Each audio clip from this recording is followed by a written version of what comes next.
Okay, it's been a little while since I made a video, and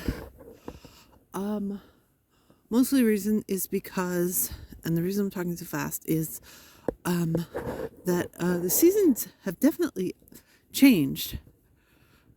Where I live, it is very cold, like less than freezing out, and I've been basically taking Puppy for his very quick walk and going right back in the house as quickly as I can.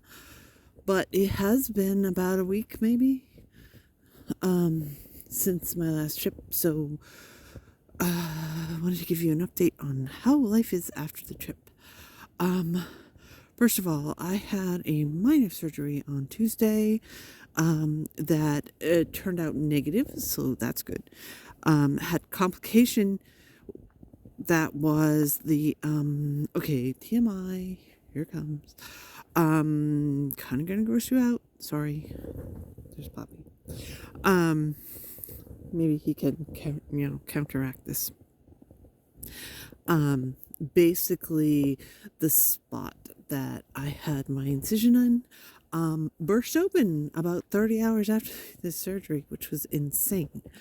Well past the time that they had expected for there to be any sort of issue at all. So clearly I moved the wrong way. I didn't even feel it when it happened. I was just like, what is this? Oh my goodness, it's cold out. I'm sorry. But that is all good. That is not why I was having a delay. Why is Pansy out here? Maybe it's not Pansy. Maybe it's like a wolf or something. Anyway. So how am I doing this week? It is... No, it's definitely Pansy. Give me a hard time. We shouldn't be walking anyway, but Poppy should be. I think I'm going too fast for him. Here he comes. Anyway, they've done all the documentation. I'm not saying anything new to anybody who's ever gone on a trip. There's always a sort of letdown right when you get back. You have this idea that you go on a trip, everything's great, everything's rosy. For when you return, you've got this good vibes. You're, no longer stressed. You've relaxed, haha, unless you travel like me. And so it continues into work. Not true. Pinsy's furiously yelling at me. I know, it's cold out. Go back home, dude. Shouldn't be out this far anyway. Yeah, in reality, you get this massive letdown of here's the vacation life and then here's reality and real life, and they clash together tremendously. I got sort of caught up in that a little bit. I'm not even gonna lie. It wasn't very fun. I was kind of bummed and sad. That's just water running. I was like, what is that?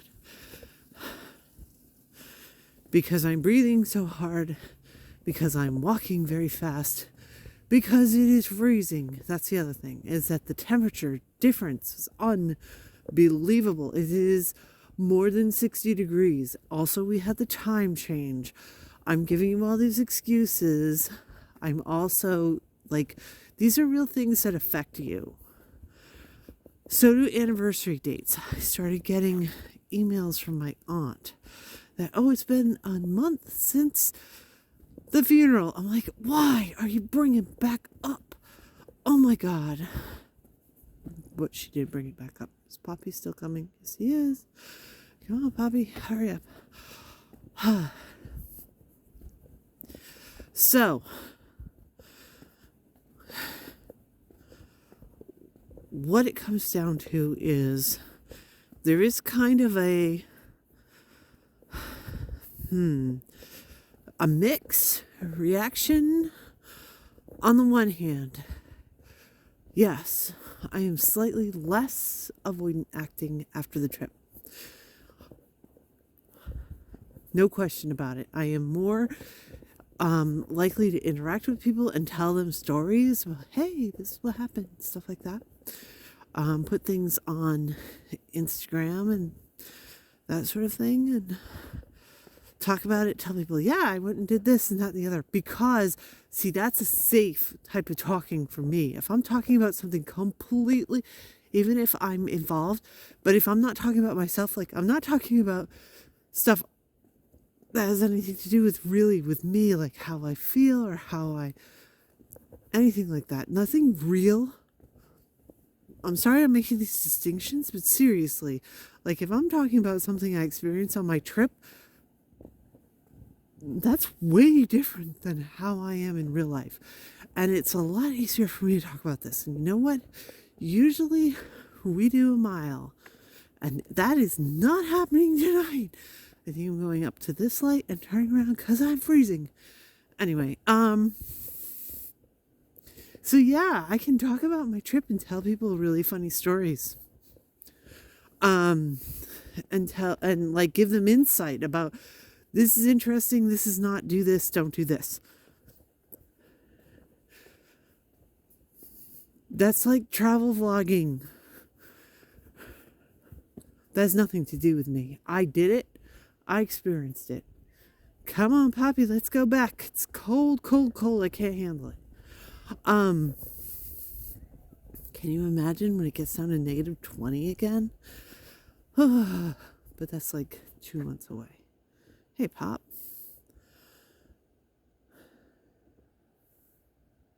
Come on, Poppy, let's go. I'm giving you a break because I'm talking and I have my hand out of my coat, so my hand is reading off holding this thing. We're cutting it short. We're also going less fast than we normally go lately. Anyway, you don't want to hear that. So yeah. So as a maladaptive coping, excuse me, big time. As an adaptive coping technique, does it continue to work? Yes. Did I think that I found like a limit? I think maybe, I don't know. See, I was going way out of my comfort zone. So I think that being on an extended trip and having basically a sensory overload, I mean, these are good things for, as a coping technique for me to not ruminate, right? I think the combination, it was a little too much, and I didn't have enough downtime and not especially worrying about time. I just felt very much like I had a lot of stuff to do and I had to pack it in. Hey, Pop. What is he doing? He probably found like, I don't know, some creepy thing. Let's go find out. Up, here he comes. Okay. So yeah, I think it was the nature of the trip that did, and I look at all these things and I see them as sort of like learning experiences. Oh, look at my battery flashing. I need to hurry this up. I do see it as learning experience to say, okay, well, these are the type of warning signals. It doesn't mean it doesn't work. It just means, okay, you still need to do self-care and take care of yourself and like rest. And especially, I got very dehydrated, because I was running around in 90-degree weather. Yeah, that sort of thing. Needed to keep up on that, and I did not. Oh, that's freezing. So that had something to do with it. The other thing, though, I think, in a way, is really weird, and I was so self-critical, is I've got this other trip. It's coming up extremely soon, like in, what's today? I mean, a week from now, I'll already be back from my next trip. They were like 2 weeks apart. That is insane. But also, that was really smart. I mean, I sort of stumbled into it. I planned this next trip because I was up to my neck in funeral stuff, and I just needed something. Give me something to distract myself. This works. I know this works. I did a lot of this works. I know this works. Let's stick with this. Sometimes I push it too hard, too far. But this I actually think really did work well. Is that to counteract that lull of, oh, now I'm back. Well, I already have something like almost immediately to look forward to with this new trip. Do I think I should take trips every 2 weeks for the rest of my life? No. But I think having an extended trip, having another one planned right after it is actually really good and really smart. And that is, my next big giant trip is next March. And I'm already thinking I need to plan something small, close by, short, but something after I return so that I can,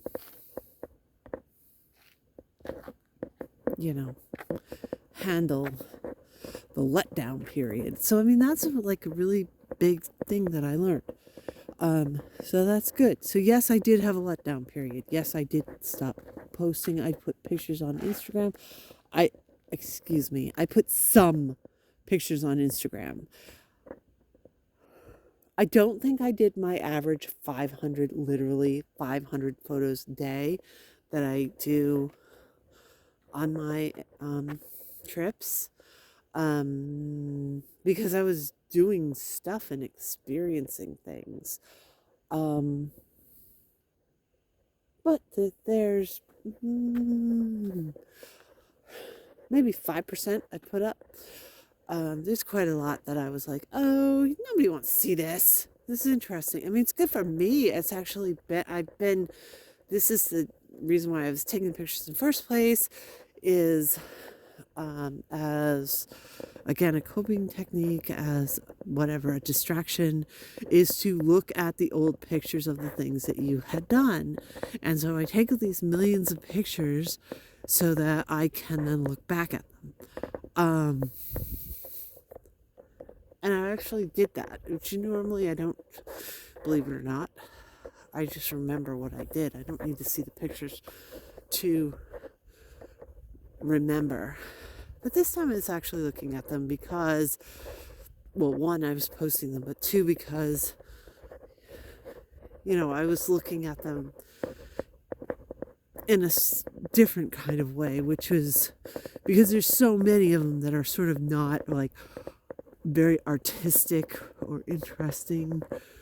I knew for sure I wasn't going to post them. Who cares if I have a picture of some stupid ride at Disneyland?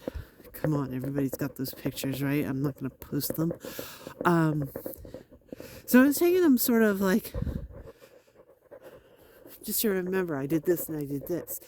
And which is what the point of pictures as therapy is supposed to be, is that to remind yourself of what you've done in the past. And I sort of, not 100% of what.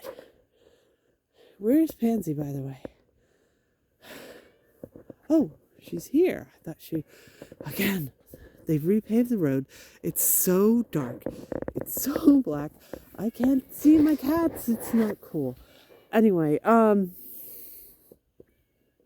yeah, so I was actually looking through, once or twice, a minute or two there, here or there. That is the sort of suggestion that therapists give you, to look through old pictures to remind yourself, hey, you did this and wasn't it fun and blah, blah, blah, to try to counteract the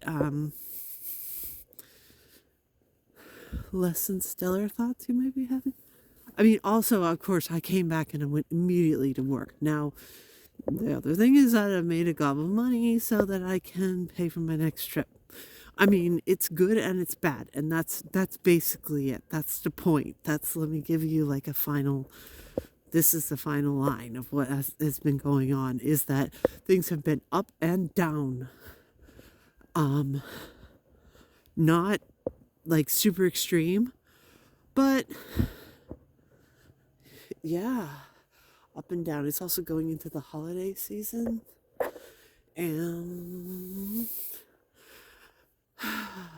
I mean, I kind of like it. Somebody accused me of having Halloween be my favorite holiday. Actually, I think it's Thanksgiving. But you know what? What I liked about Thanksgiving? I liked making an obscenely huge meal with a million courses and then eating it with somebody. Guess what?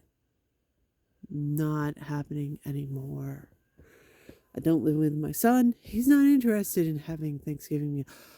Oh, listen to her.